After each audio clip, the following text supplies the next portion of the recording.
pertama pada kecelakaan. P3K, P3K, P3K First Aid adalah perawatan pertama yang dapat dilakukan penolong yang diberikan kepada orang yang mendapat kecelakaan atau sakit yang mendadak sebelum korban dibawa ke fasilitas kesehatan yang lebih baik, seperti dokter, klinik atau rumah sakit. Tujuan P3K, 1. Mencegah agar cedera yang timbul tidak lebih parah. 2. Menghentikan pendarahan. 3. Menjaga fungsi saluran pernapasan. 4. Mencegah infeksi. 5. Mengurangi rasa sakit. 6. Mencegah nyeri. Urutan P2K pada korban.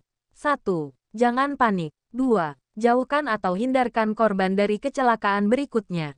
3. Perhatikan pernapasan dan denyut jantung korban.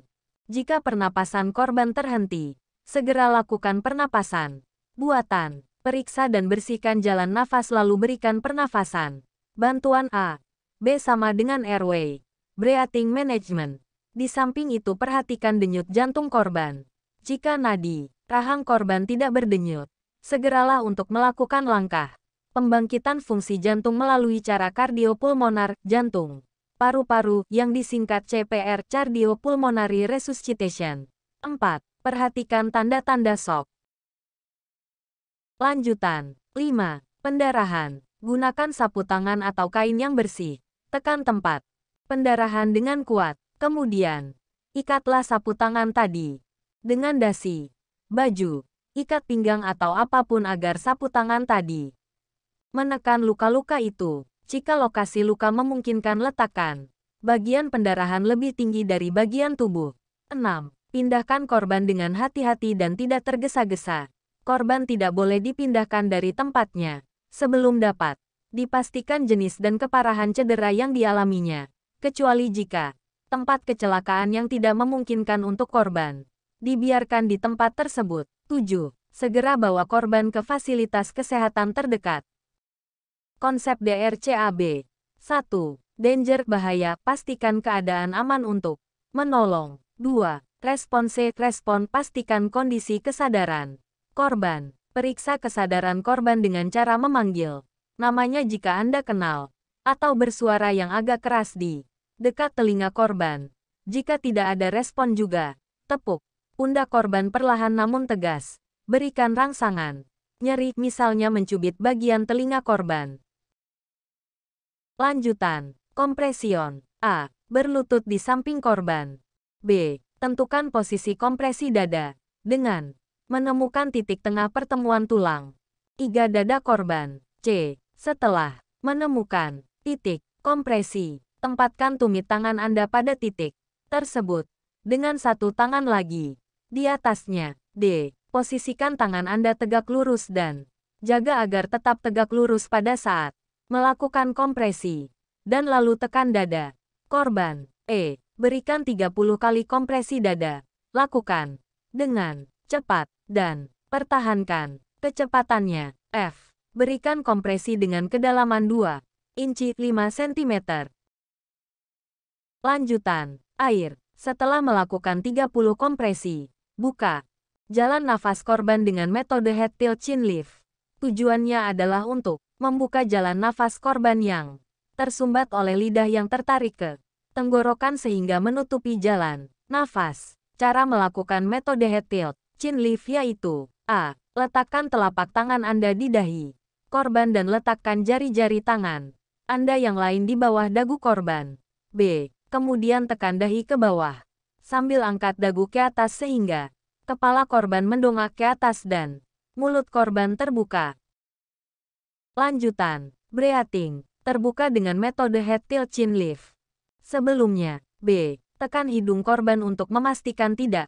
Adapun cara memberikan nafas bantuan sebagai berikut.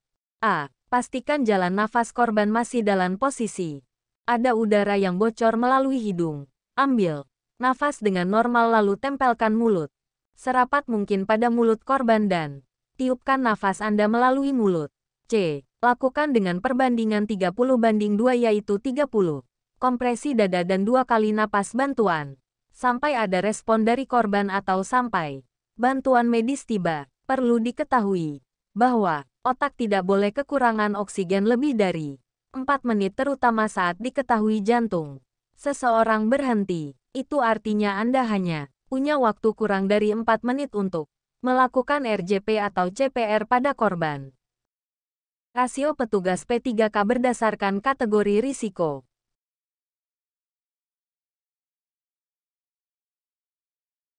Tindakan P3K, pingsan, tersengat listrik, patah tulang. Tindakan P3K, gangguan pernapasan, gigitan binatang, keracunan, tenggelam, luka bakar, kram.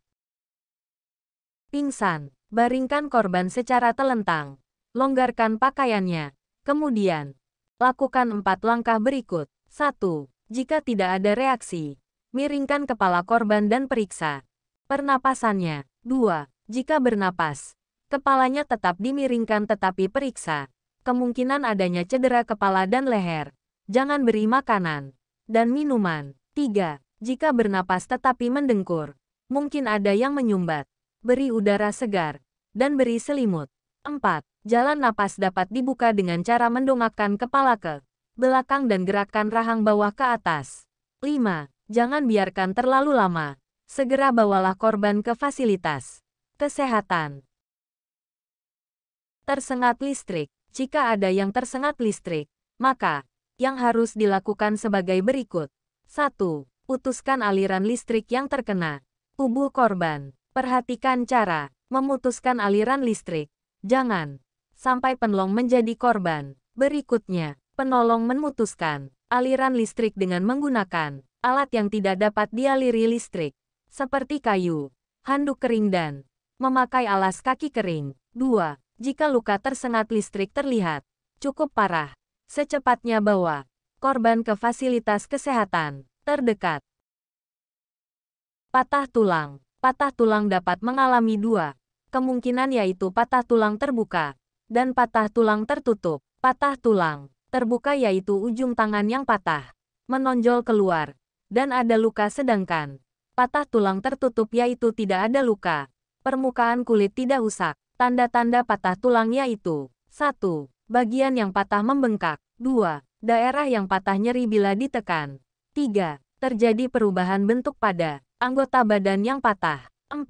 Anggota bagian yang patah mengalami gangguan fungsi. Tujuan pembidaian yaitu 1. Mencegah pergerakan pergeseran dari ujung tulang yang patah. Memberi istirahat pada anggota badan yang patah. 2. Tujuan dan syarat pembidaian. 3. Mengurangi rasa nyeri. 4. Mempercepat penyembuhan. Syarat-syarat pembidaian. 1. Siapkan alat-alat selengkapnya. 2. Bidai harus meliputi 2 sendi dari tulang yang patah. Sebelum dipasang, diukur terlebih dahulu pada anggota badan korban yang sehat. 3. Ikatan jangan terlalu keras dan jangan longgar. 4. Bidai dibalut dengan pembalut sebelum dipasang. 5. Katan harus cukup jumlahnya. Dimulai dari sebelah atas dan bawah tulang yang patah. 6. Kalau memungkinkan anggota badan gerak tersebut ditinggikan setelah bidai. 7. Sepatu, gelang, jam tangan dan alat lain yang mengikat harus dilepas. Gangguan pernapasan, mulut ke mulut, mulut ke hidung, perlukaan, gigitan binatang, infeksi, keracunan. Luka bakar. Luka bakar harus melihat dari derajat kedalaman, permukaan dan luas luka bakar tersebut. Bahaya luka bakar luas adalah kondisi dehidrasi yang mengancam penderita. Pertolongan. 1. Kita harus membebaskan tubuh penderita dari bahan penyebab. 2. Daerah yang terbakar cukup direndam, disiram dengan air dingin, jangan air es karena akan menambah sakit. 3. Luka bakar yang luas perlu segera mendapatkan tambahan cairan untuk mencegah dehidrasi. Jika wilayah terbakar lebih besar dari 10%, penderita harus dirawat di rumah sakit. Tenggelam. Panggil korban. Memberken up buatan MITI dan Ciait. Cara kompres dada. 1. Orang yang menolong haruslah terlatih. Artinya penolong harus pandai berenang dan tahu teknik menolong orang yang tenggelam. Jangan sampai penolong membahayakan diri sendiri. 2. Sesegera mungkin mengeluarkan korban dari air. Perhatikan bagaimana cara yang paling aman mengangkat korban dari air.